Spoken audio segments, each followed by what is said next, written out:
Kita bisa berpuasa, kita bisa menentukan sikap atau memiliki wewenang dan sejenisnya seperti itu. Akhirnya Mbak Usrah ketika melihat satu sisi ke positif, satu sisi ke negatif, selanjutnya kesimpulannya gimana? Kesimpulannya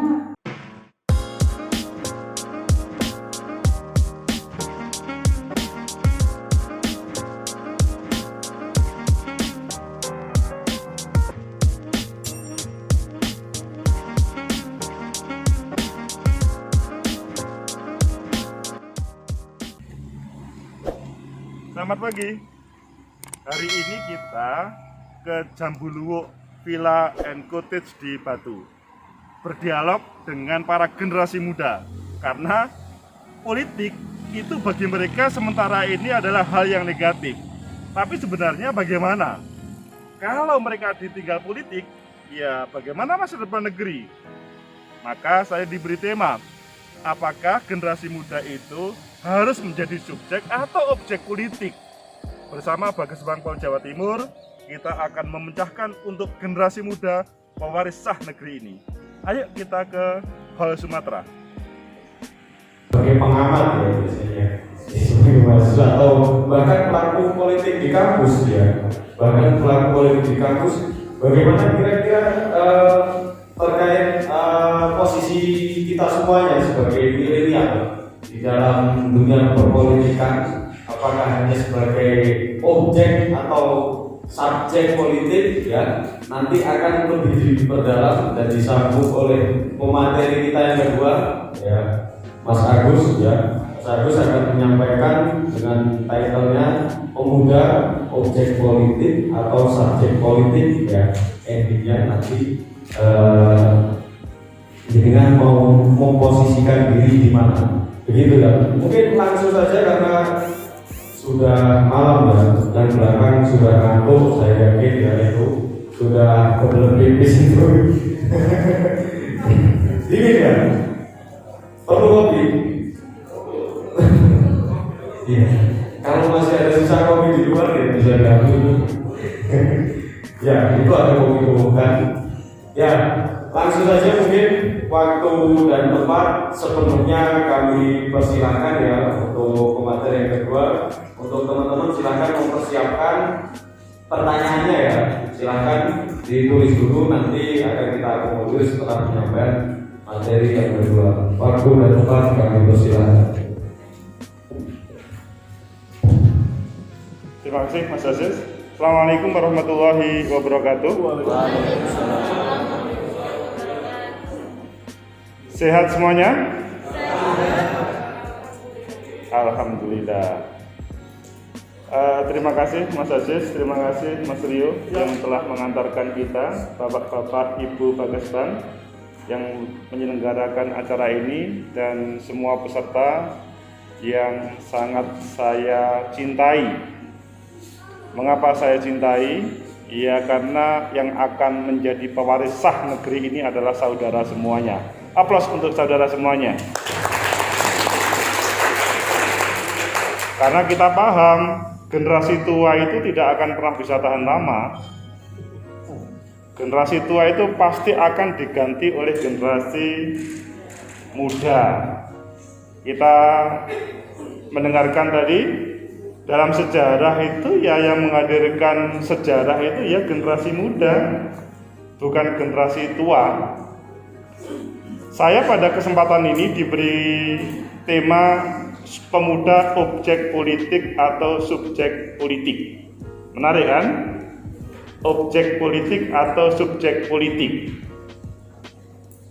Mohon izin saya berdiri juga supaya menarik untuk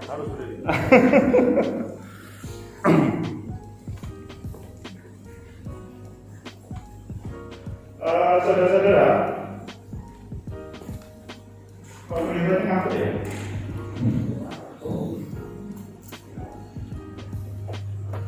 Saya melanjutkan apa yang disampaikan oleh Mas Rio tadi. Apakah teman-teman sudah tertarik dalam dunia politik? Pertanyaan saya adalah apakah teman-teman sudah merancang 5 tahun lagi akan menjadi calon bupati di mana? Atau calon kepala desa minimal di mana? Sudah ada gambaran? Sudah. Nah, saya dengar sudah insya Allah yang dari sebelah kanan. Nah, dari kemarin. Kita terus sambil memperkenalkan, sambil menampilkan saya 5 tahun lagi akan menjadi calon bupati atau calon kepala desa atau calon gubernur di mana? Silakan.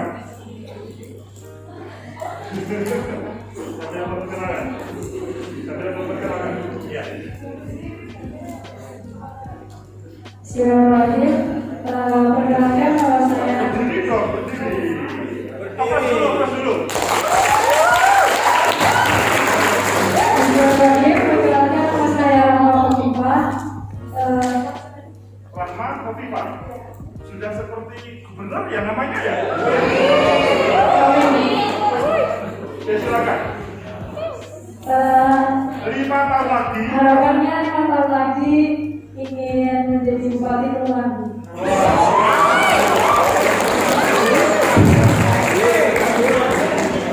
Jadi pancingan Mas Rio sudah menjadikan calon bupati Tulungagung Mbak Rahma Khofifah. Itu yang sebelah kanan. Kita dengarkan yang sebelah kiri atau sebelah tengah? Kanan. Kiri dulu. Kalau di situ tadi perempuan, sekarang kita ganti laki-laki. Ya.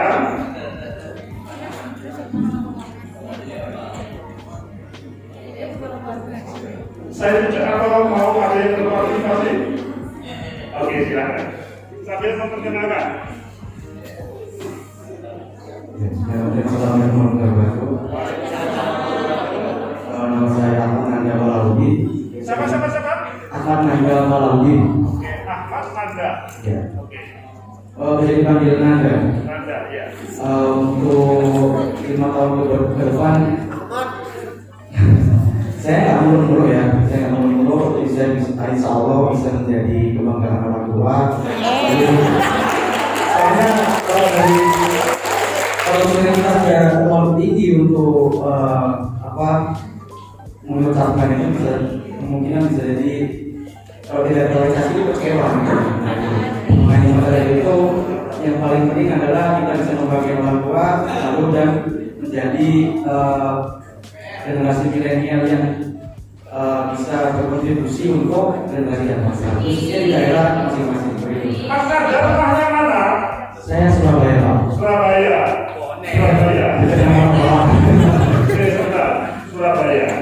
Surabaya itu orang tua paling bangga itu ketika Mas Nanda jadi wali kota atau anak-anak kamu jadi anak milenial yang di rumah.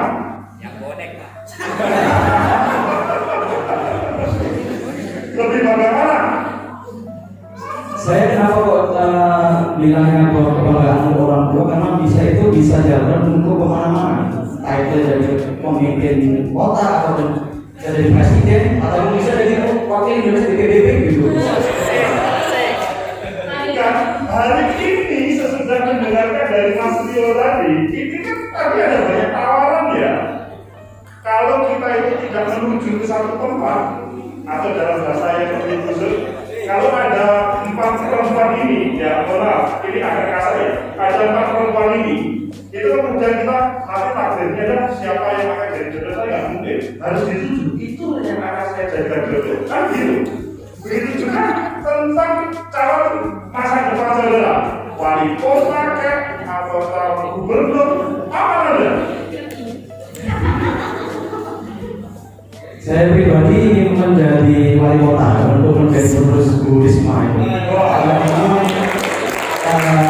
Dari yang saya rasakan itu dari sebelumnya Bu Risma dan sekarang itu bisa menjadi harapan saya agar lebih bisa setidaknya meniru dan bisa lebih lah daripada Bu Risma itu. Oke, atas untuk Mas Nanda. Kalau Nanda, Cak Nanda. Oke, terima kasih. dan Anda, Mbak Hovifah, Bupati Tulungagung, Cak Manda untuk Wali Kota Surabaya. Karena hari ini Wali Kota Surabaya salah satunya itu juga milenial. Masih umur berapa? Kan masih sangat muda, iya kan? Ya oke. Satu lagi, pengen siapa yang mau saya tunjuk atau mau mengacungkan? Kelihatan sudah waktunya mengacungkan ya. Ayo. Siapa? Ini peserta yang terjauh dari Sumeneb. Wah.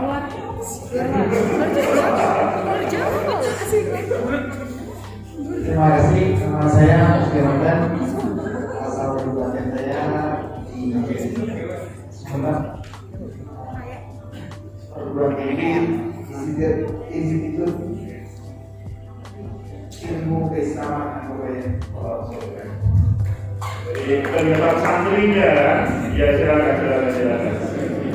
Kalau latar politik saya sebenarnya dari hari ini cuman ada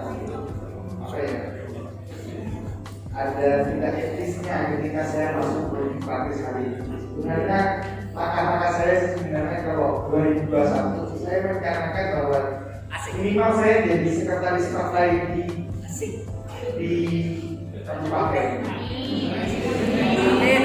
Itu adalah rencana awal 2021 lah habis pilkada ini.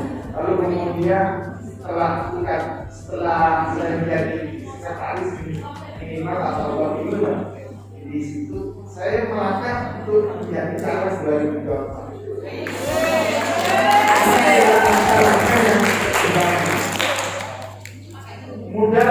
Modal sementara mungkin adalah tentang kalau bicara finansial saya nggak punya, tapi secara jaringan mungkin ada untuk dikembangkan menjadi satu kekuatan politik yang menjadi goal di 2024. Itu saja. Oke, saya sebentar. 2024 calon dan insya Allah jadi. Sebenarnya setuju Mas Musi jadi 2024. Halo, kok gak ikhlas? 2024 Mas Musi mau calon, setuju jadi? Oke. Sesudah itu, mungkin tidak ada yang menjadi calon bupati atau bupati Sumeneb. Masih belum ke arah sana, tapi kemungkinan besar kalau melihat kantor pemilih di Sumeneb itu pilihannya banyak yang sama. Asik. Tapi yang berdekatan ini yang sulit untuk mengalahkan politisi yang religius, terutama anak-anak kiai. Itu yang apalagi ada stigma berani mengalahkan guru. Ini yang tidak bisa sebenarnya masih dicari polanya agar menjadi kekuatan tersendiri bagi sama. Oke, atas untuk Mas Musi. Terima kasih. Saudara, minimal 3 teman itu sudah memberikan rencana 4-5 tahun ke depan. Saya yakin lainnya akan diberi kesempatan juga akan menyampaikan yang sama, hanya berbeda tempat dan berbeda. Misalkan, saya ingin jadi gubernur Pak, saya ingin jadi presiden. Saudara masih ingat pada waktu 2024 Jokowi pertama kali menjadi calon presiden, kapan beliau berencana untuk menjadi presiden? Padahal pada waktu kuliah di UGM itu bukan Fakultas Ilmu Sosial dan Ilmu Politik, iya kan? Kehutanan. Jadi orang kehutanan seharusnya, tapi beliau bisa menjadi presiden. Efek dari beliau menjadi wali kota, sebelumnya gubernur. Sebelum gubernur, efek jadi wali kota. Sebelum jadi wali kota, efek beliau serius dalam dunia bisnis, yaitu perkayaan. Sederhana. Dan kalau saudara melihat sekarang, putra putri Pak Jokowi, cucunya masih kecil-kecil. Maksudnya memang beliau masih muda. Ketika saudara hari ini memutuskan 5 tahun lagi, 5 tahun lagi saudara berapa? 25, 27, 28, 30 sudah layak minimal menjadi bupati. Syarat menjadi bupati itu berapa? 25, sudah layak. Istri itu sambil jalan sama bapak. Saudara tidak harus mencari jadi bupati, semuanya akan datang. Tapi kalau saudara tidak menjadi bupati, menjadi istri, calon istri, dia tidak akan pernah tercapai ketika saudara tidak menunjukkan sebuah keseriusan. Salah satu simbol keseriusan adalah saudara mampu memberi nafkah kepada istri.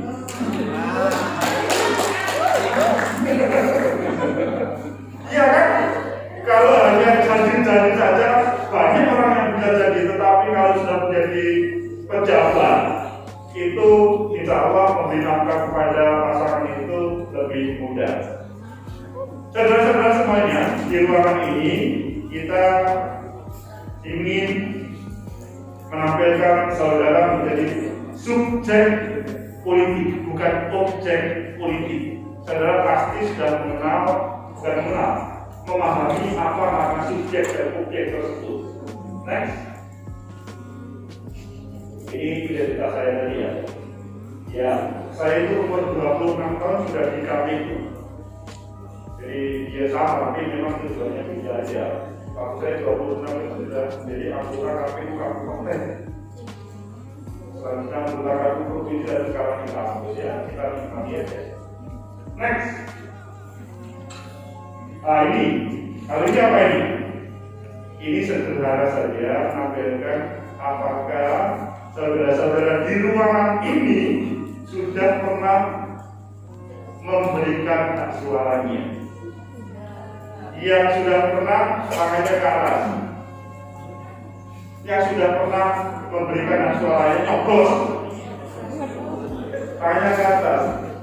1, 2, 3, 4, 5, 6. Oh masih sekitar 60%, ya 40% belum berapa ini. Yang tidak maju, tidak mengangkat tangannya ke atas ini memang belum berumur. Belum balik. Atau tidak menggunakan hak pilih. Halo.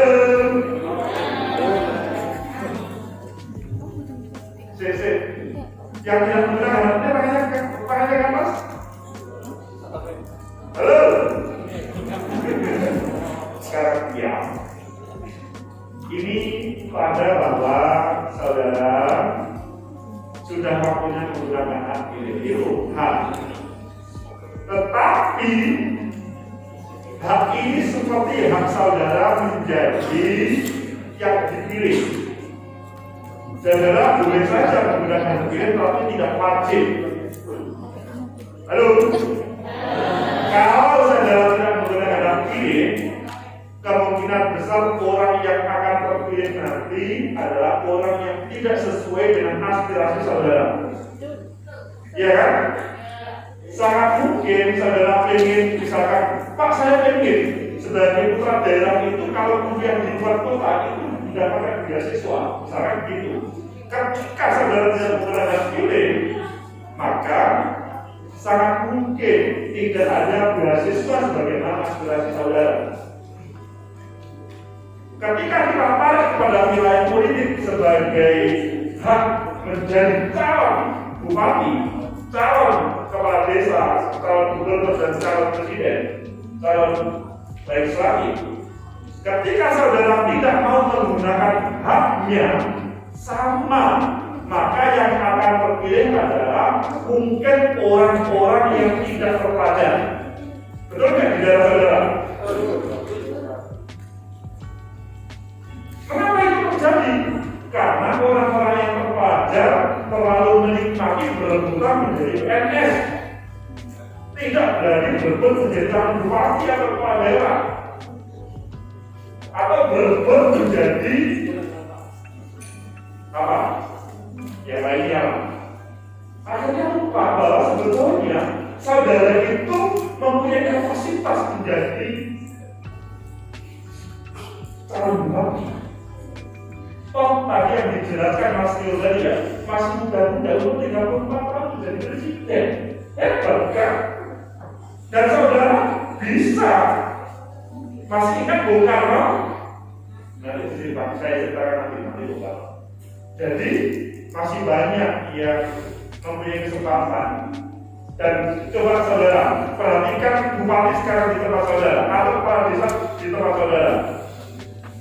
Apakah bupati dan kepala desa di tempat saudara sekarang ini sudah pernah terbayang oleh saudara bahwa 4 tahun yang lalu atau 5 tahun yang lalu beliau itu adalah layak menjadi bupati pada saat ini? Enggak kan? Intinya ketika beliau berani menjadi calon dan terpilih, akhirnya sudah bisa memimpin. Surabaya itu, Bu Risma itu siapa sih? Bu Risma itu bukan siapa-siapa. Dia hanya birokrat biasa. Tapi ketika diberi amanah menjadi wali kota, mampu membawa kota Surabaya ke dunia internasional tanpa disadari. Ingat Bu Kofifa? Siapa Bu Kofifa? Halo? Siapa Bu Kofifa? Ya, Bu Kofifa itu dulu menteri, sekarang betul. Tahu, dulu itu beliau mendaftar sebagai calon PNS di BKKB atau mana begitu. Gimana di sana saya? Beliau tidak diterima, tapi tahu-tahu 15 tahun kemudian dia jadi menteri di tempat itu. Hebat kan? Kita tidak tahu apa yang terjadi dengan nasib kita. Bukopnya berkali-kali menyampaikan saya itu dulu pengen, tapi selanjutnya saya tidak diterima. Ya harus disyukuri tidak diterima itu. Gak tahu ya 15 tahun kemudian beliau menjadi menteri. Tidak hanya kalau dari proses birokrasi panjang sekali.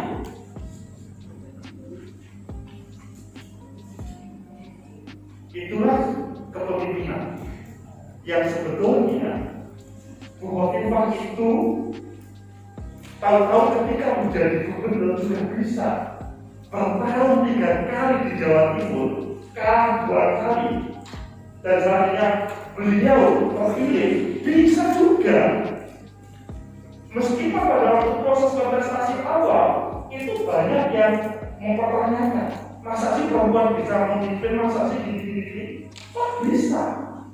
Intinya Kofifa yang di Tulungagung dan semuanya yang perempuan-perempuan di sini juga bisa seperti Kofifa.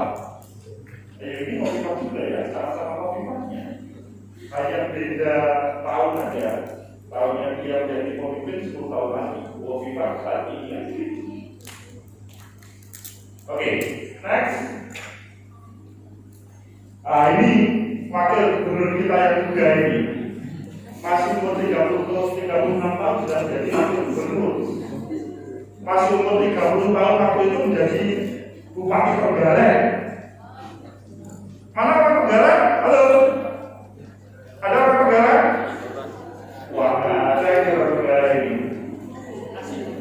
Umur 35, 31 tahun menjadi bupati. Saudara umurnya sebentar lagi 25, 26, 27, 28. Iya kan? Sudah saatnya menjadi bupati seperti Pak Emil. Halo. Jadi Pak Emil itu meskipun beliau lahir di Trenggalek, besar di Jakarta, kuliah di Australia, di Jepang, tetapi selanjutnya beliau menjadi calon bupati di Trenggalek, terpilih dan bisa memimpin Trenggalek. Intinya bahwa saudara sekarang semuanya kuliah di luar kota saudara. Dan kuliah di luar kota itu bukan berarti memutus hubungan dengan kota saudara. Saudara berhak untuk pulang kampung dan menjadi pemimpin di daerah saudara. Apa saudara setuju? Oke. Itu harapan kita bersama. Apakah saudara berani berjanji kepada diri sendiri bahwa saya akan menjadi pemimpin di daerah saudara? Apakah berani? Halo? Apakah saudara berani berjanji akan menjadi pemimpin di daerah saudara masing-masing? Itu nanti akan tercatat. Ini nanti ya punya semacam kelompok reuni ya. Kita nanti reuni kelompok acara ini, acara Islam ini dibuatkan WA group. Nanti 5 tahun lagi siapa yang menjadi bupati, itu harus didatangi. Kan nggak tahu bisa yang terjadi. Everything is possible. Di dalam politik itu rumusan everything is possible. Ini Pak Emil Dardak ini, meskipun istrinya cantik, tetap bisa menjadi bupati.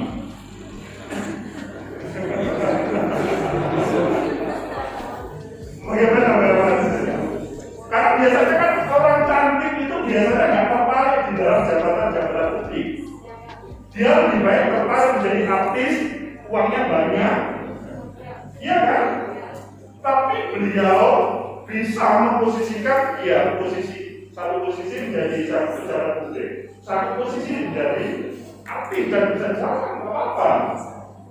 Jadi, halo, di mana ini yang menjadi para calon artis yang sudah setiap hari main di Instagram atau di TikTok, ya, itu kan artis ya, artis TikTok kan minimal, tidak usah silau, selanjutnya tidak mau jadi pejabat. Main TikTok boleh, main Instagram boleh, tetapi menjadi pejabat itu adalah kebutuhan. Bukan untuk merebut menjadi pejabat, bukan. Daerah saudara, negara kita membutuhkan tenaga yang muda-muda seperti saudara. Generasi tua seperti kita itu sudah tidak produktif, sudah harus diganti oleh generasi muda. Karena generasi muda itu belum banyak salahnya, kalau generasi tua itu sudah banyak salahnya. Ya kan? Halo? Kok nggak ikhlas jawabnya? Next. Ini siapa ini?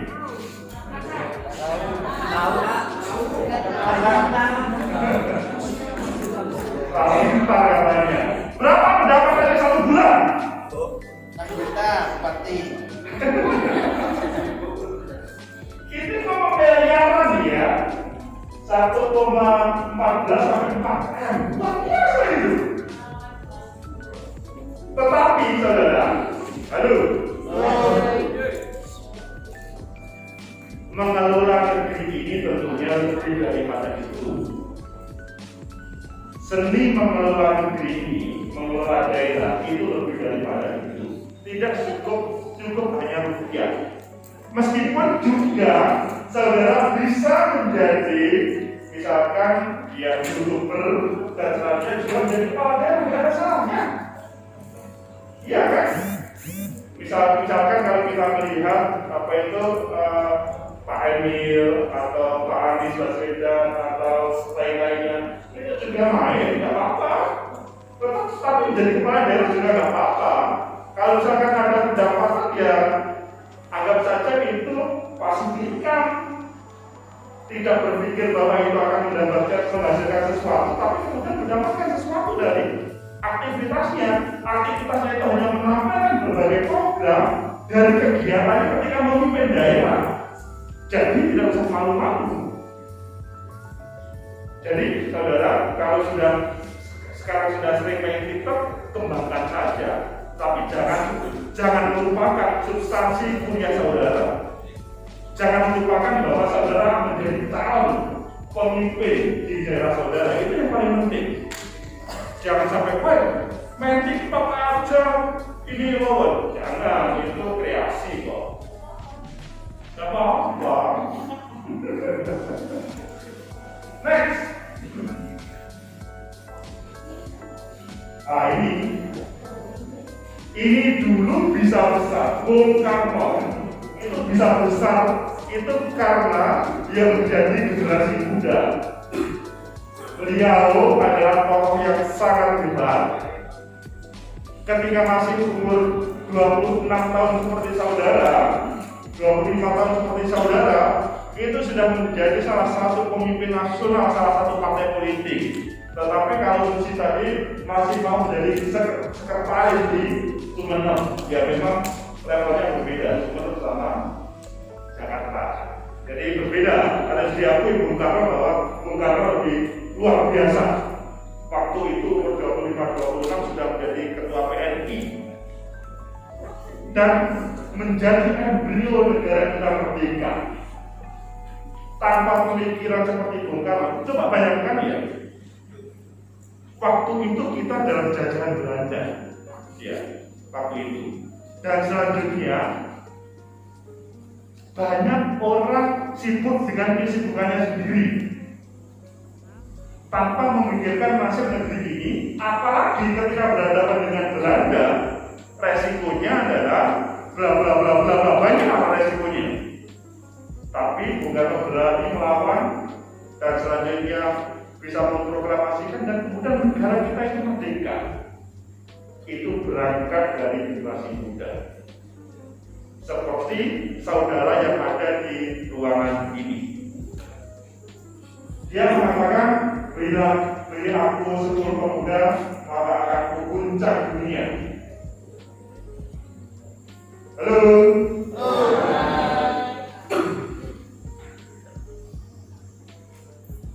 Apa maksud dari kata Bung Karno ini? Ini menandakan bahwa memang hanya dari generasi muda lah semua perubahan itu akan terjadi. Kalau generasi tua relatif kalau menjadi pemimpin, ya kalau generasi tua itu ya apa tentu awal ini soleh ya. Ya cukup dalam al-Muhammad tentu awal ini soleh. Enggak buat aku kalau jadi dirasa.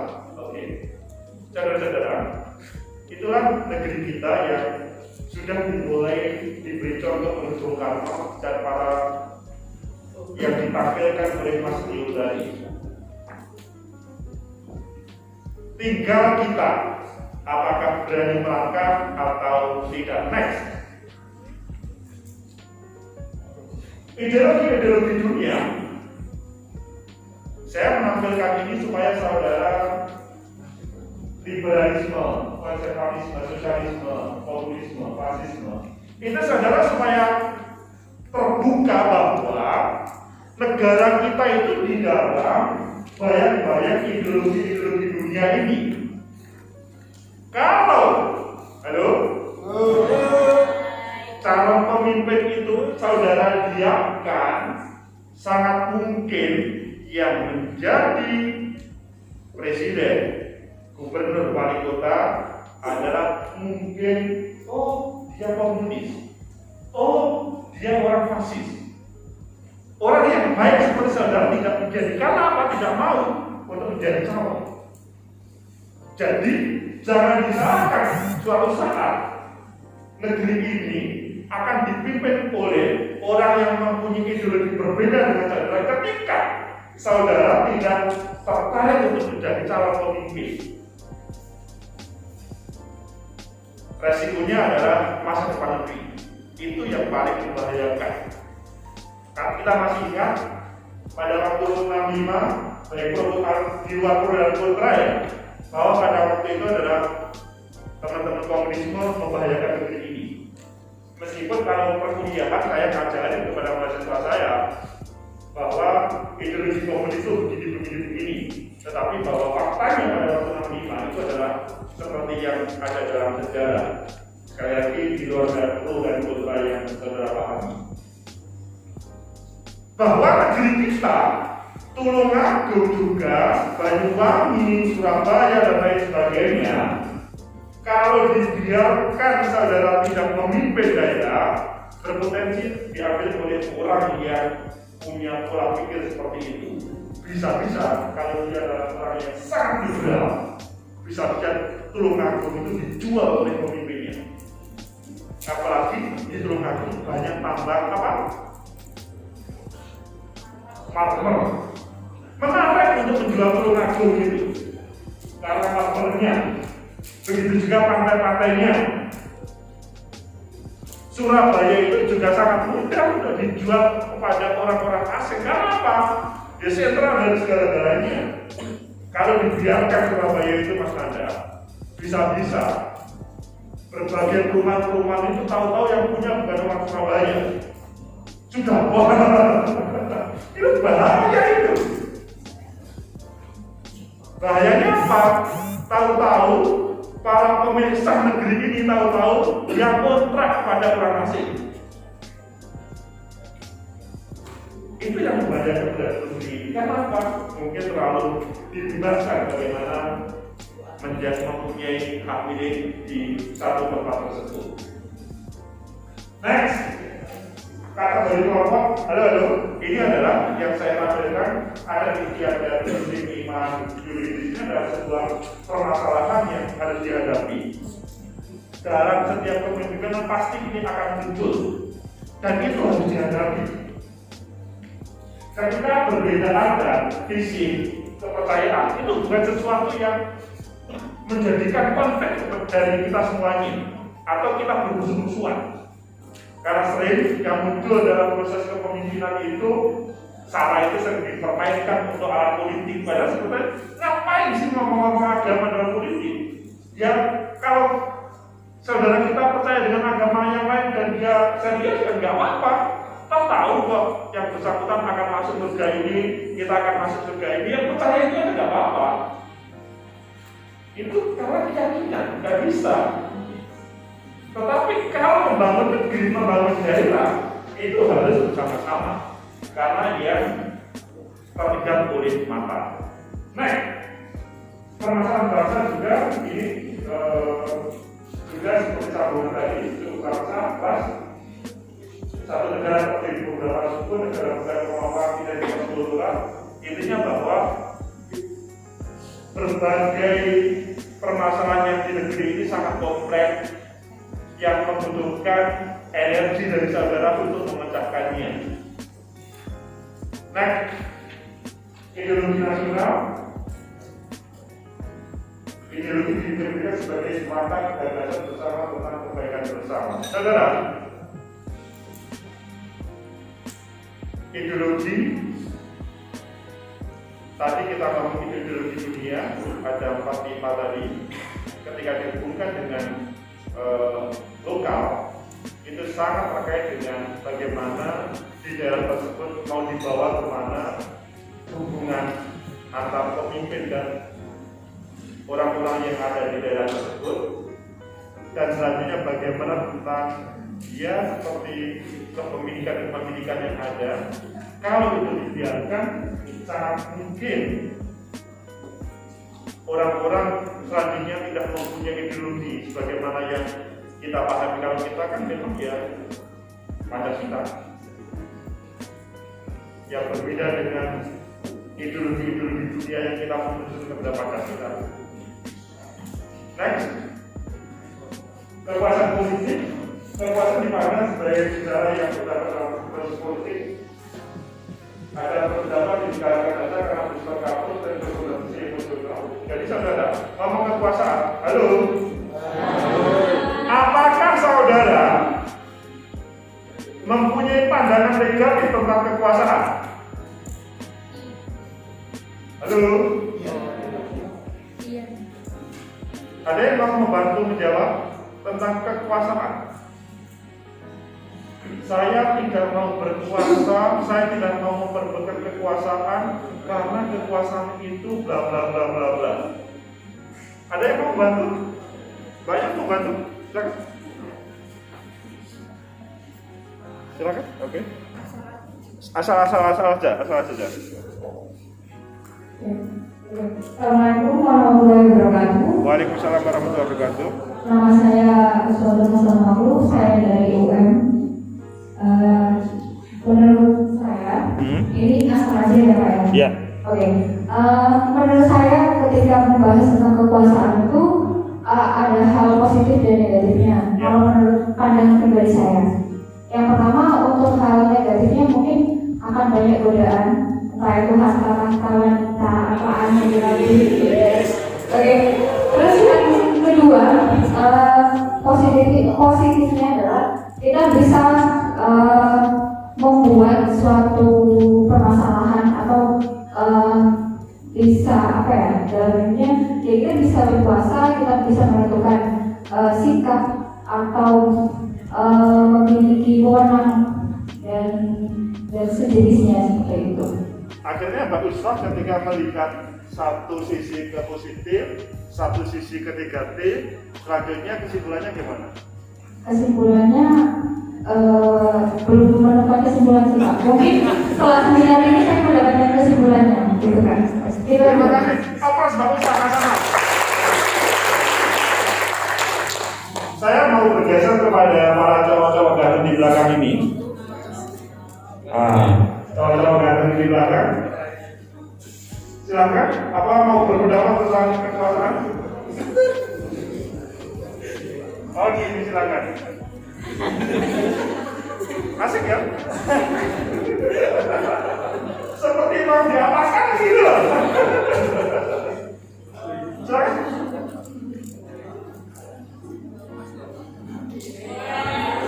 Aplaus dulu.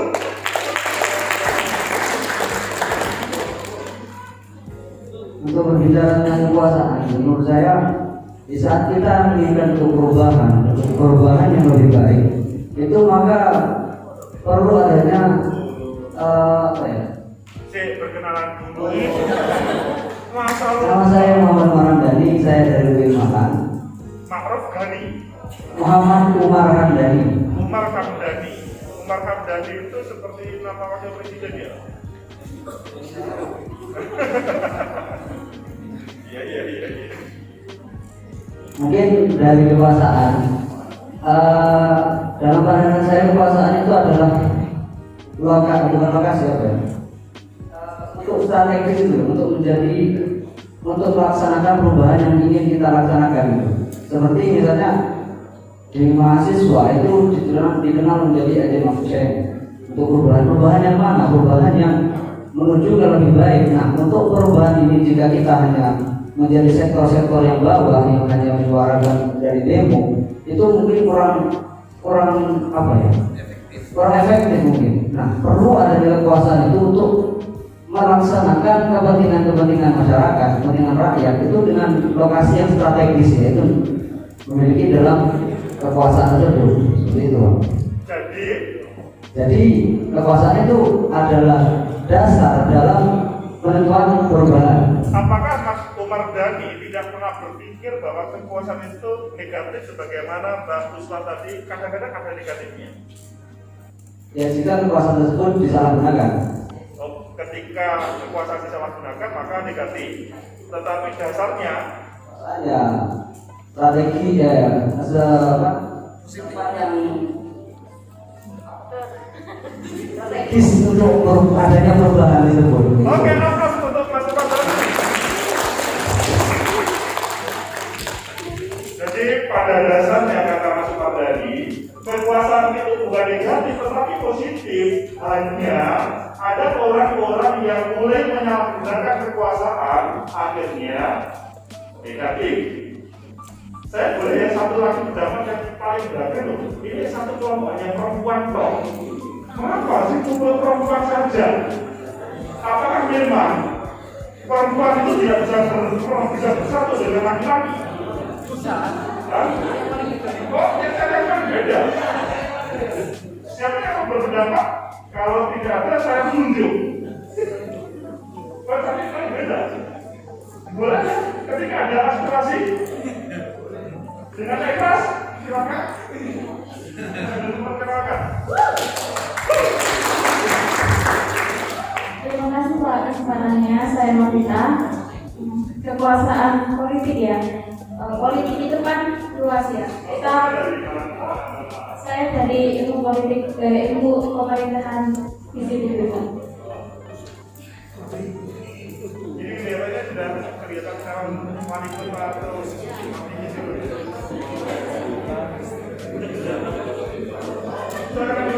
Oke, soal kekuasaan politik ya Pak. Soal kekuasaan dan politik kan nanti kata kuncinya dari kekuasaan dan politik. Politik itu kan nggak cuma soal pilkada dan lain sebagainya, tapi kita bertahan hidup itu bagian dari politik. Kemudian soal kekuasaan, siapa sih yang nggak suka kekuasaan? Bahkan kalau kita tidak bisa merebut kekuasaan, ya kita harus menciptakan kuasa.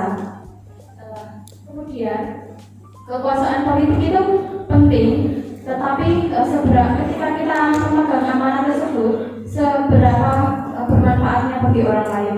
Tentunya kekuasaan politik itu tidak hanya untuk diperebutkan, tapi juga kesempatan itu harus diciptakan. Terus saya tambahin sedikit ya Pak. Dari tadi harus diciptakan. ya betul. Pak pendengar kalimatnya dari Pak Novita, kekuasaan itu tidak hanya diperebutkan tetapi diciptakan. Bisa dipahami? Oke, lanjut Pak Novita. Kemudian yang keresahan saya semenjak awal materi ini catat bukan di doktrin, tapi ayo kita menjadi aktor yang berkuasa, gitu. Aktor politik dan lain sebagainya untuk merubah kebijakan. Sedangkan kebijakan itu bisa dirubah oleh pemodal, karena aktor politik kita kan menurut apa kata pemodal bisa dirubah oleh pengusung. Sedangkan sekarang siapa sih di balik aktor politik ini? Kenapa kita nggak berikan satu pemodalnya aja? Kemudian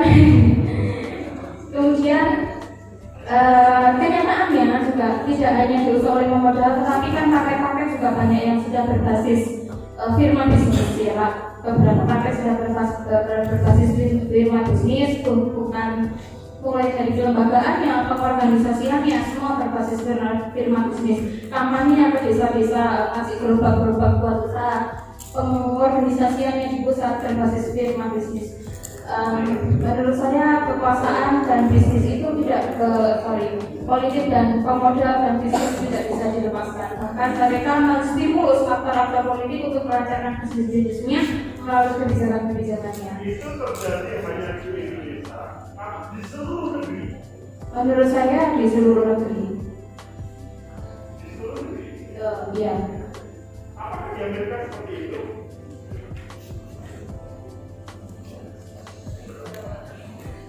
Kalau politik internasional ya Pak, tetapi saya hanya berbicara berdasarkan subjektivitas saya dan logika saya mengatakan seperti itu. Kemudian bagaimana Pak? Tadi kan kita disuguhkan juga data-data milenial seperti A, B, C, D, E dan milenial itu punya peluang dalam negara dan sebagainya. Tapi modal sosial itu juga penting. Bagaimana ketika kita berangkat dari pinggiran, ketika kita berangkat dari orang-orang yang nggak punya apa-apa, gimana kita bisa punya akses itu? Oke, formalitasnya Modal sosial dilakukan dengan pemilik modal kapital. Seperti mana?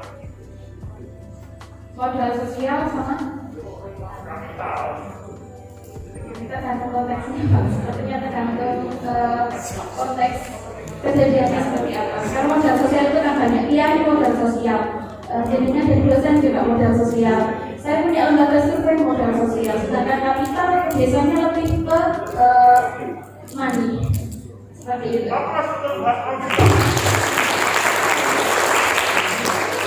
Luar biasa ya Bapak kita ya. Bapak kita kelihatannya seharusnya duduk di depan ini mendampingi kita untuk menjadi fasilitator di ruangan ini sehingga kita bisa berdiskusi menarik begitu ya. Seharusnya. Karena kalau kita ya karena memang orang ilmu politik dan dia temanya sama, temanya dia sangat memahami.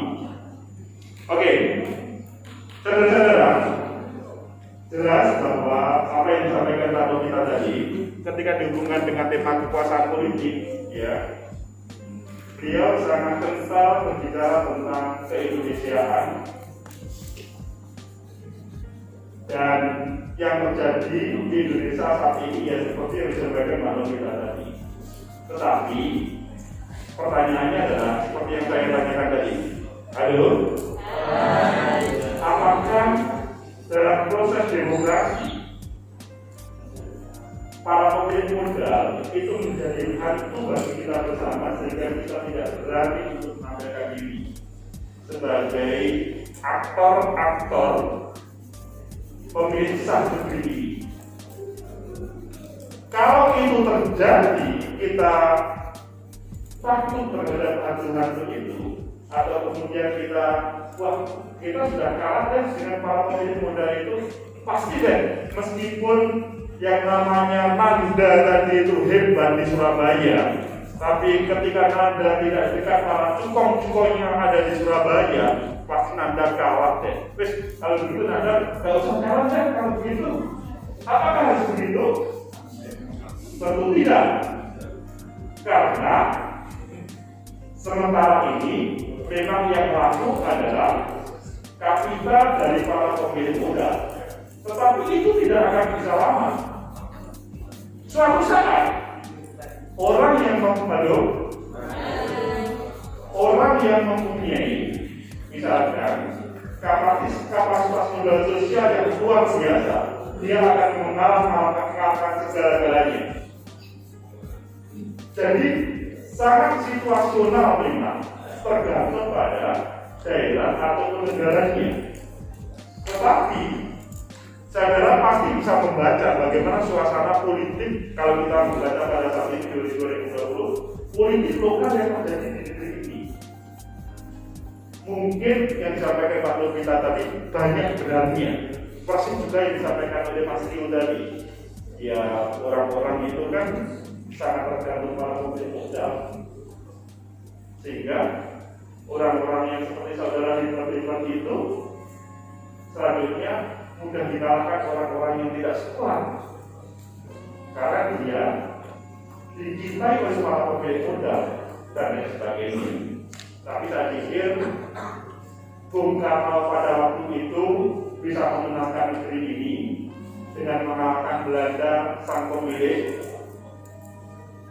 Jadi kalau kita melihat Indonesia dahulu, orang-orang Indonesia itu kan kaya terhadap negeri ini, tetapi dia tidak mempunyai sumber daya manusia, sehingga yang mempunyai kekayaan negeri ini adalah para penjajah.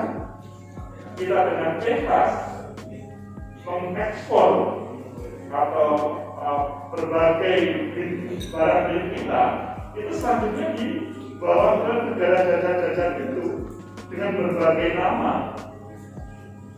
Persis seperti saat ini, saudara tidak merasa dijajah oleh orang Jepang dan Cina. Sekarang di ruangan ini semuanya pakai bahasa Cina, dan saudara dengan ikhlas untuk dijajah orang-orang Cina. Betul? Saudara di ruangan ini juga semuanya dijajah oleh orang-orang Jepang. Karena ke sini tadi paling banyak naik sepeda motor punya Jepang. Betul?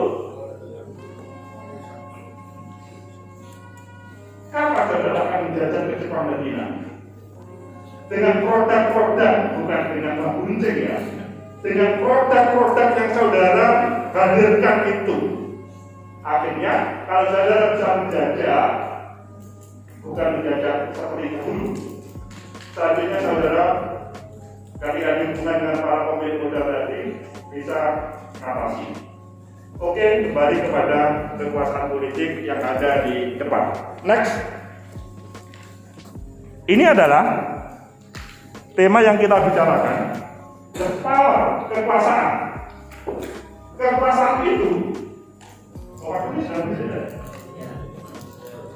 Sudah lagi, oke. 5 menit, ya. The power kekuasaan itu, the power. Itu sangat tergantung pada bagaimana kalau kita bisa mampu menginfluence, yaitu adalah kekuasaan sumber persuasi, manipulasi, coercion, force, authority. Itu semua kekuasaan, dan kekuasaan tidak harus diartikan pada satu hal saja. Sehingga misalkan Mas Musi mampu mempengaruhi seseorang, meskipun Mas Musi itu tidak mempunyai modal yang besar, tapi bisa mempengaruhi, itu namanya dia bisa berkuasa terhadap orang tersebut.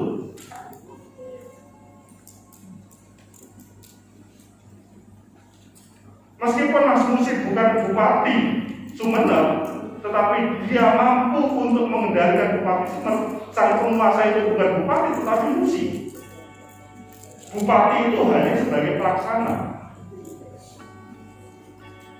Hanya tergantung pada siapa yang mengendalikan. Ya si Musi mengendali dari bupati Sumeneb itu. Next, ini kata galau. Tergantung bagaimana kalau kita memerintahkan seseorang itu, ketika dia mengikuti apakah sesuai dengan yang kita perintahkan atau bukan. Intinya bahwa kalau kita mampu untuk mengendalikan seseorang dan selanjutnya yang bersangkutan itu mengikuti perintah kita, maka kita berkuasa terhadap apa yang kita inginkan. Next, distribusi kekuasaan. Yang pemerintah beberapa kali sudah kelihatan, saya pikir ini terjadi. Next, ini negeri menunggu saudara semuanya. Jadi ini momentum Sumpah Pemuda. Ini tadi tanggal berapa? Tanggal berapa untuk Sumpah Pemuda? Halo? Tanggal berapa? 25 atau 28? Ya manusia itu kadang-kadang lupa, boleh kok.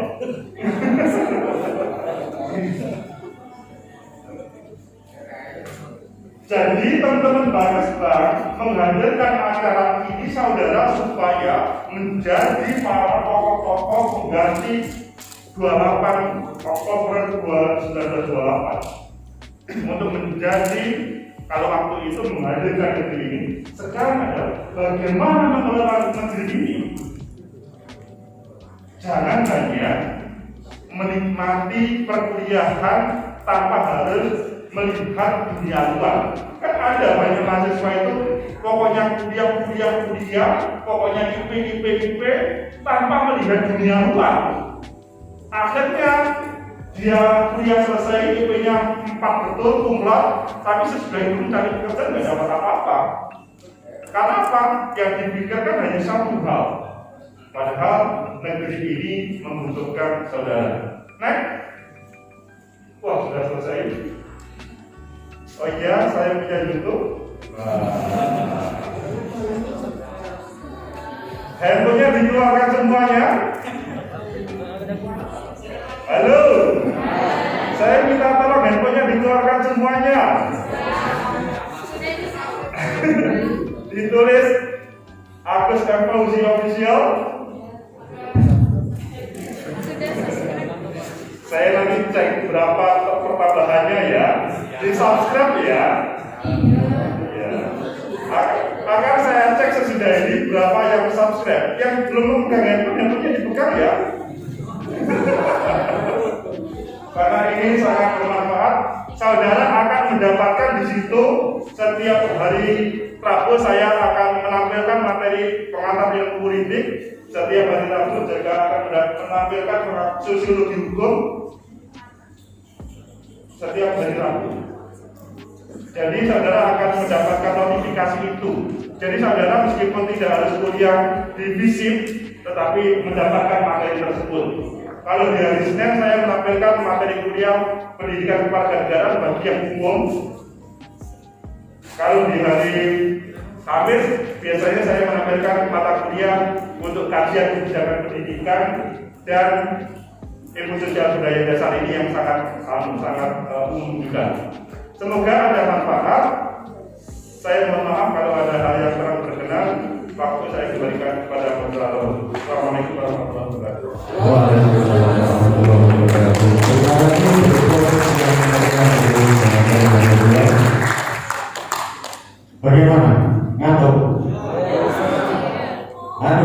bebannya semakin berat ya. Iya, seolah-olah kita harus milenial ini harus masuk politik, memikirkan negara, ya, dengan segala kekuasaannya harus mengatur banyak orang, begitu ya? Iya, sepakat. Sepakat umum. Ya enggak lah ya, jangan dijadikan bagian berat. Jadi memang kita sebagai generasi milenial tentunya sebagai komunitas yang nanti akan mendominasi dalam berbagai bidang, berbagai hal, termasuk di dalam dunia politik, khususnya di malam hari ini yang seperti kita diskusikan. Jadi kan harus punya skill ya, sebelum masuk ke dunia politik harus membranding diri ya, dengan skill ataupun dengan hal yang lainnya ya.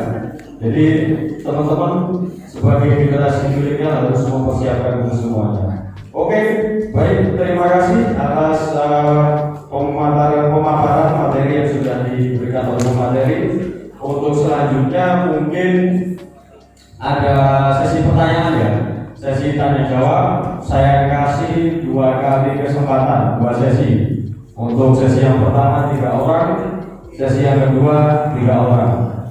Ya, silakan nanti bisa mengajukan tangan, berdiri ya, tentunya sebutkan nama, terus dari kampus mana dan pertanyaannya apa, ditujukan ke pemateri yang mana ya, pemateri 1 atau pemateri 2, monggo.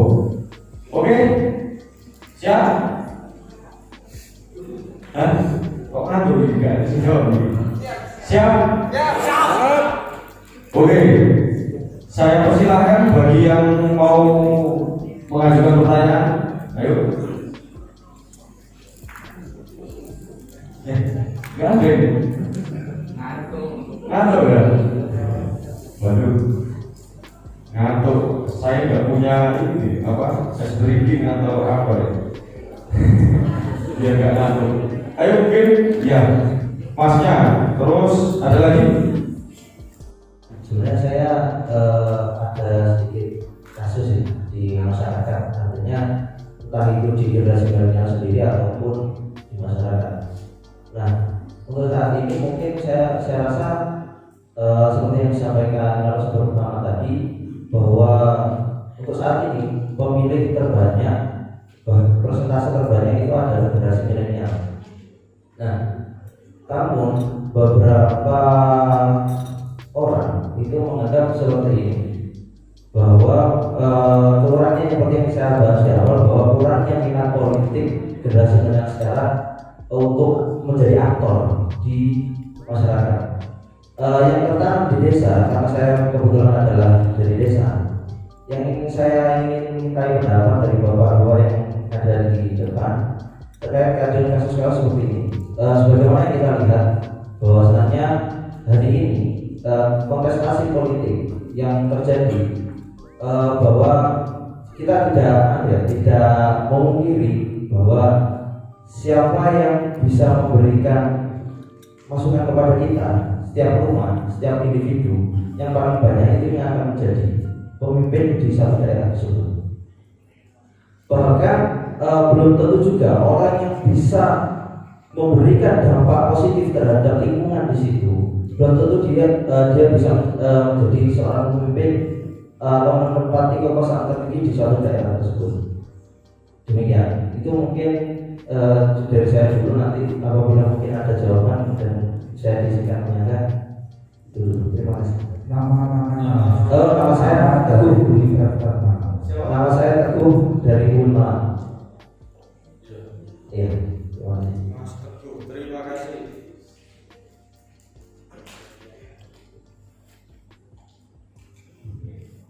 Selanjutnya Mbak yang paling belakang tadi. Siapa yang ngacurkan tangan tadi? Gak jadi? Atau ngantuk mungkin begini ya? Buat pelangi. Oke, langsung masnya yang pakai pasti kita.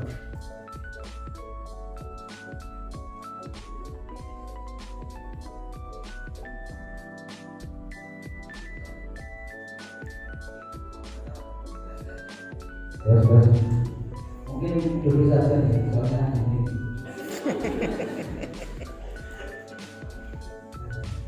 Saya ingin menanyakan tentang kondisi Indonesia sekarang. Banyak sekali orang yang menganggap bahwa milenial itu adalah nilai bagi kepolitikan Indonesia.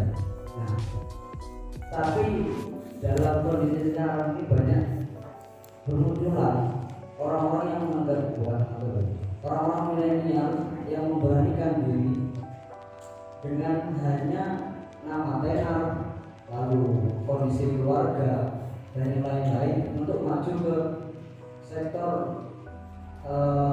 strategis dalam politik, misalnya seperti wali kota ataupun yang lain-lain. Karena banyak sekali contohnya ada penyanyi yang ingin maju menjadi presiden, lalu ada anaknya pejabat yang ingin maju menjadi wali kota dan lain-lain. Dari saya ini memang benar milenial itu terkenal akan inovasinya yang banyak, seperti yang dikatakan seperti materi kedua tadi, yaitu salah satu identitas Islam. Nah, dari situ tapi adanya inovasi itu perlu adanya pengalaman yang matang, sehingga untuk memimpin suatu negara, suatu kota dan lain-lain itu perlu adanya pengalaman politik yang bisa dipraktekkan untuk maju selanjutnya. Nah, tapi dalam kondisi seperti ini banyak sekali orang yang bermodalkan bukan pengalaman, bukan teori, pengetahuan dan lain-lain. Memang benar teori itu banyak, misalnya belajar tentang teori politika, tapi apakah relevan terhadap hal yang terjadi di masa sekarang ini? Mungkin pertanyaan saya singkat, apa pendapat Anda tentang kondisi-kondisi yang terjadi di masa sekarang ini? Ya, oh ya, nama saya Muhammad Hamdani dari Malang. Muhammad Umar Hamdani. Oke, berikutnya untuk Mas Umar. Satu lagi, ya, silakan.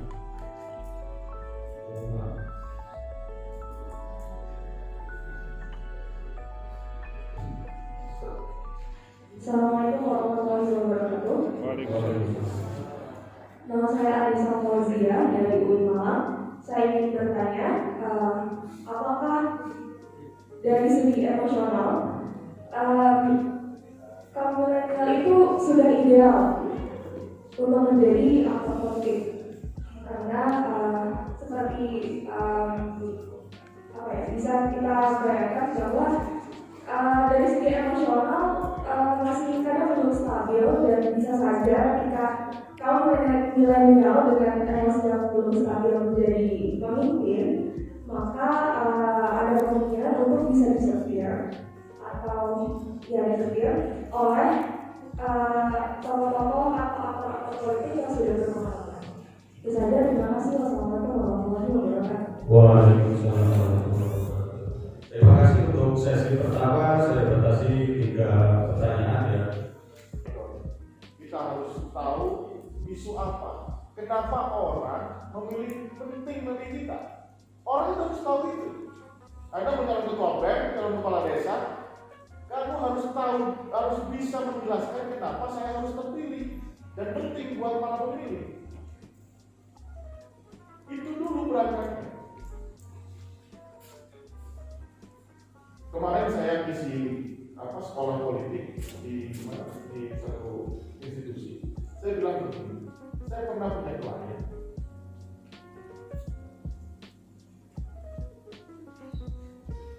Mengambil nomor urut di KPU nggak datang, debat kandidat nggak datang, wakilnya dia sudah datang. Dia kemana? Karena dia jabatan, dia pergi ke Vietnam, ke Afghanistan. Pemilu menang. Coba. Ya, kenapa? Karena ada benchmarknya. Setahun pertama dia jadi periode pertama dia. Apa yang dia lakukan? Dia tahu dengan survei, dia tahu isu utama masyarakat itu apa. Dia akhirnya digang-gang itu dibikin hobi. Udah, dia nggak mikir. Upacara bendera nggak datang, ini pengambilan nomor urut nggak datang, jangan tablik. Tapi 2 kali periode berikutnya mana? Gimana? Itu yang mau saya katakan. Anda harus punya isu yang harus Anda kuasai. Tidak, bukan uang. Jadi jangan underestimate dulu terhadap situasi politik hari ini. Oh, ini saya nggak punya uang. Bahwa uang itu dibutuhkan iya, tapi apakah uang menentukan? Tidak. Ya, itu yang pertama. Sekaligus menjawab pertanyaan nomor 3 tadi. Ya. Nah, pertanyaan nomor 2 tentang orang yang selebritas lah ya, atau orang yang dikenal public figure kemudian mencalonkan. Pada dasarnya undang-undang kita memperbolehkan siapapun itu mencalonkan diri sesuai dengan aturan undang-undang. Tadi Mas Agus menyatakan bahwa untuk calon bupati syaratnya umur 25 tahun, untuk di gubernur syaratnya 30 tahun. Selama you masuk kualifikasi itu, kenapa tidak? Memang persoalannya yang diharapkan adalah dengan ada secara teori ya, dalam konteks marketing politik, pemenangan politik, itu ada teori begini. Untuk dipilih, Anda harus disuka. Untuk disuka, Anda harus dikenal. Itu teori mutlaknya. Electability, acceptability, and popularity.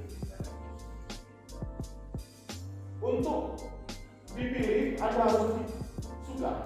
Untuk disuka, Anda harus dikenal. Saya selama ini selalu memberi syarat untuk menang. Syarat popularitinya harus 95%. Syarat kedisukaannya atau acceptability-nya itu 75%. Baru kemudian bicara syarat electability minimal 35%. Tapi berjenjang dan tahapan. Itu kenapa kemudian banyak partai politik merayu meminta public figure yang dianggap memiliki popularitas sudah cukup baik untuk masuk ke dalam dunia politik. Karena dia butuh bekerja, tidak butuh pekerjaan yang banyak. Ya semacam effortless lah. Dia sudah aman di sisi popularitinya, tinggal bagaimananya convince masyarakat atau pemilih untuk menyukainya. Saya kasih contoh, siapa tidak kenal Sule? Nah, Indonesia kenal Sule. Apakah Anda suka Sule? Suka. Apakah Anda memilih Sule? Belum tentu. Memang dia layak, eligible nggak sebagai pemimpin? Belum tentu. Itu pekerjaannya. Tapi kalau musi yang saudara kita ini yang mencalonkan, dia masih butuh 3 tahap. Mengenalkan diri, sudah dikenal kemudian harus disuka. Saat sudah disuka belum tentu dipilih. Nah itu menjawab pertanyaan tadi. Kenapa kemudian secara pragmatis partai politik itu banyak memonitor atau scouting para selebritas karena dia butuh kecepatan untuk mengamankan kepentingan politiknya. Ya kan soal nanti di parlemen atau ketika jadi bupati gimana kan bisa diatur kan. Yang penting dia bisa menang dulu. Gitu. Nah itu semua kenapa terjadi? Karena sistem juga. Sejak kita liberal secara politik, pemilu itu liberal, pertarungan bebas, semuanya menjadi seperti ini. Kaderisasi mandek, orang tidak pernah tahu baunya Golkar kalau di Golkar, orang tidak pernah tahu pojokan kamar mandinya kantor PDI kemudian calon di PDI dan jadi, ya kan? Tidak ada kaderisasi. Nyaris semuanya orang-orang yang baru masuk ke parlemen dan politik. Ketika ini yang terjadi, parlemen menjadi sangat kurang perform. Nah, saya kira itu jawaban saya. Ya, semoga memancing diskusi selanjutnya. Terima kasih. Dan yang terakhir tadi belum dijawab. Apa itu? Tentang emosional Oh, yang nomor 3 tadi ya? Mas politik. Iya kan masing-masing kategori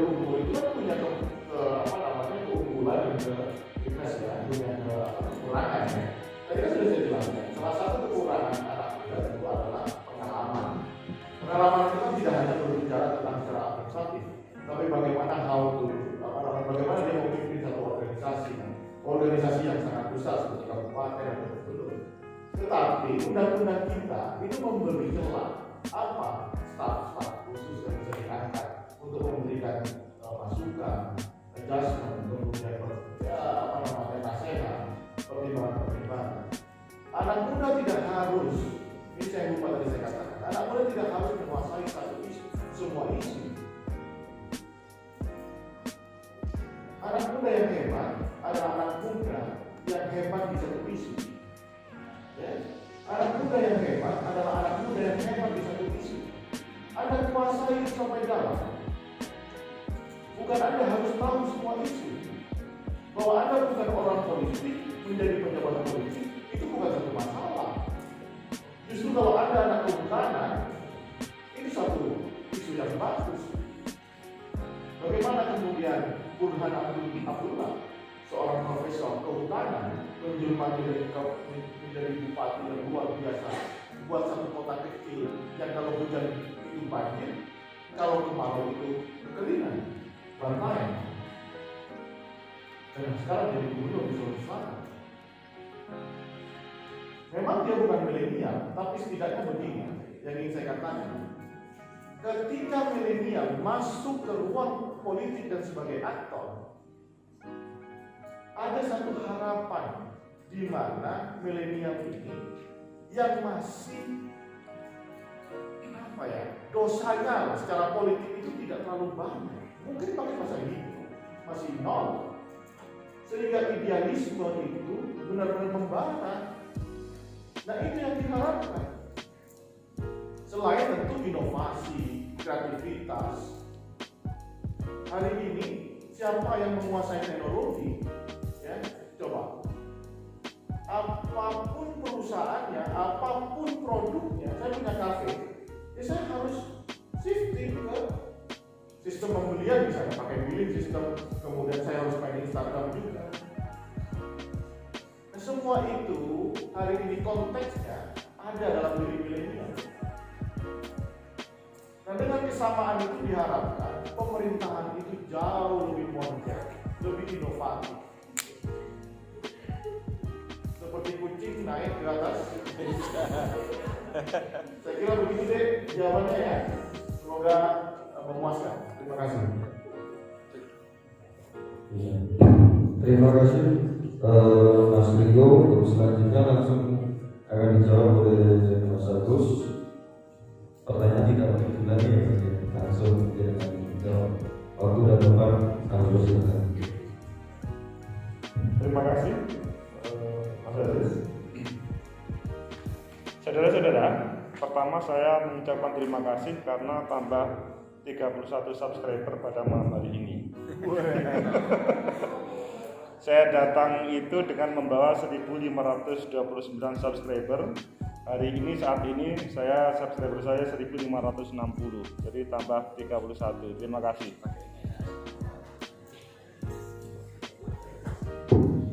Seandainya yang belum subscribe juga boleh ditambah lagi.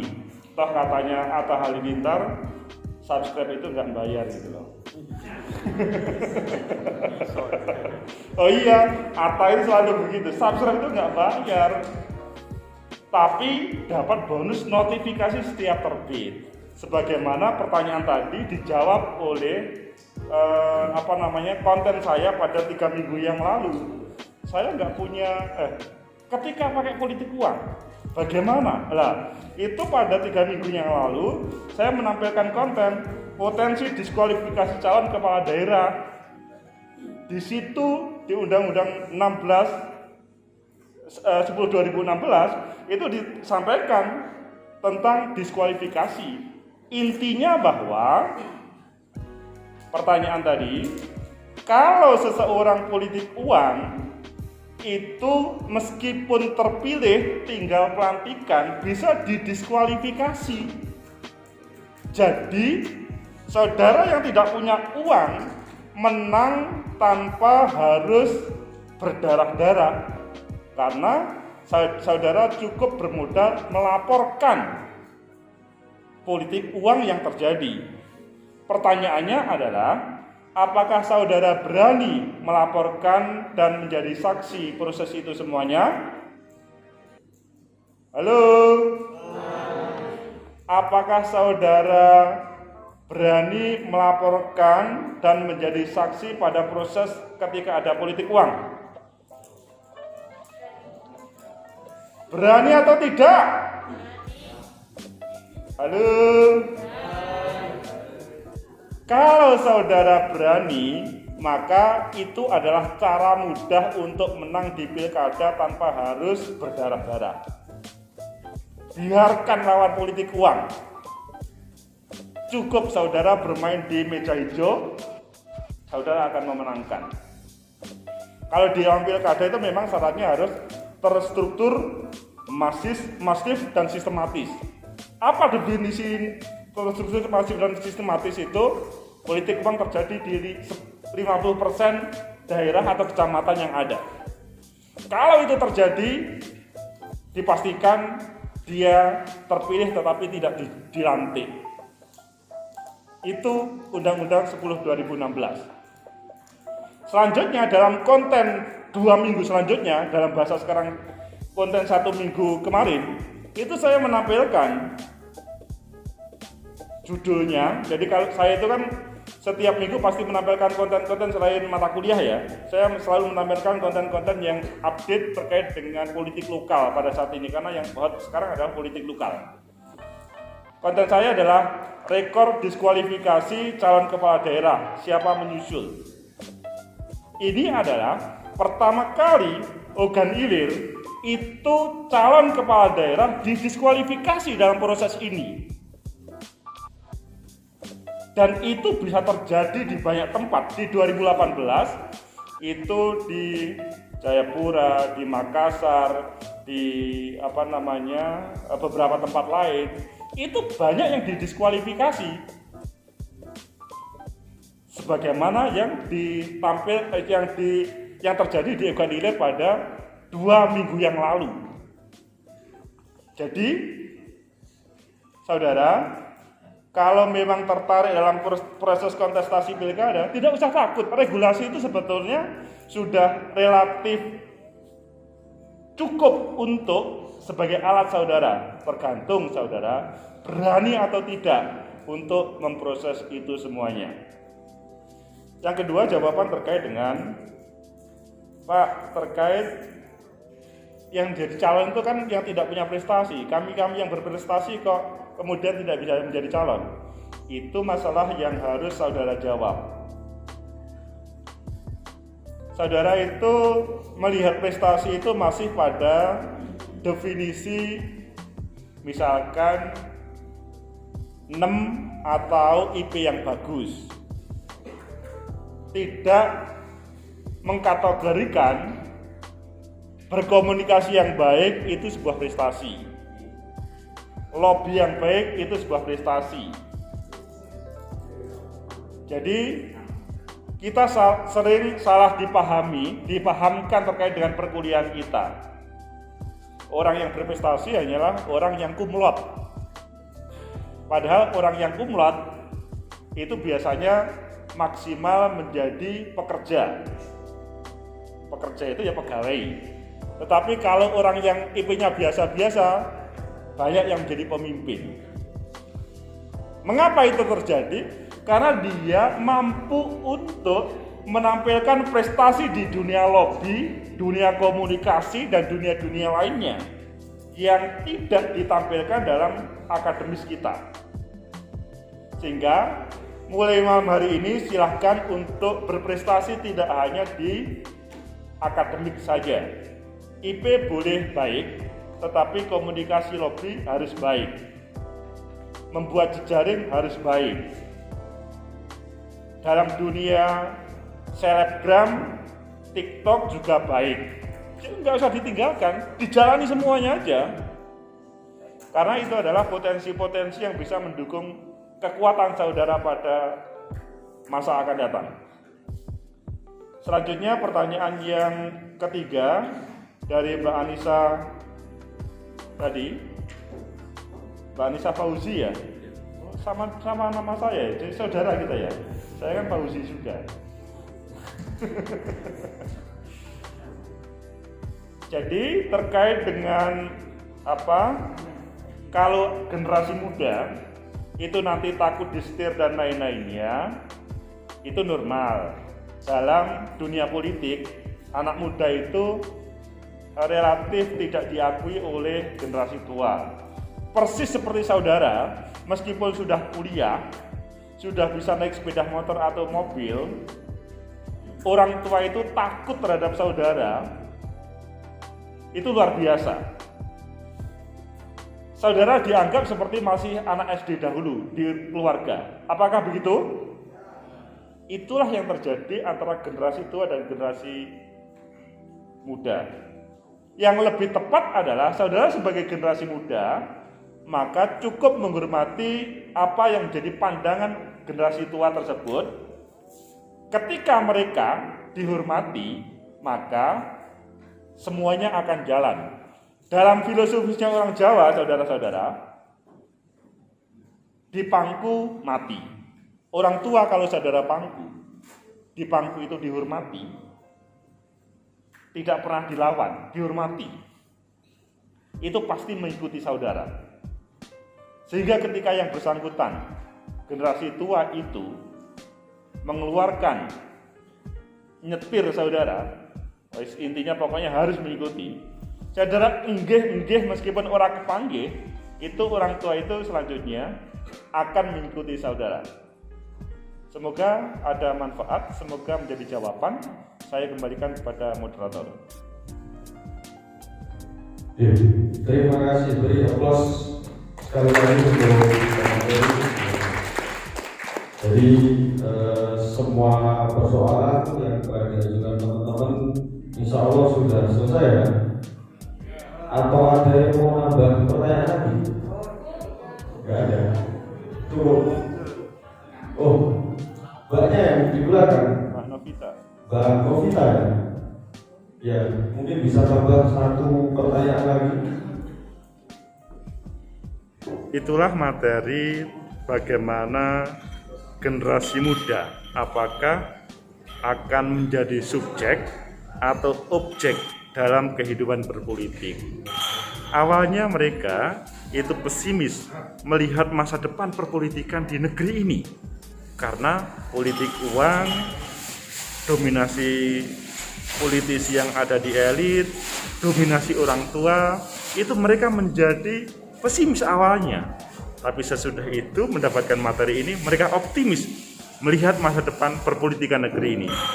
Semoga betul-betul menjadikan mereka orang yang tangguh menjadi pewaris sah negeri ini. Ketemu pada event selanjutnya. Sampai jumpa. Like, subscribe, comment, and share.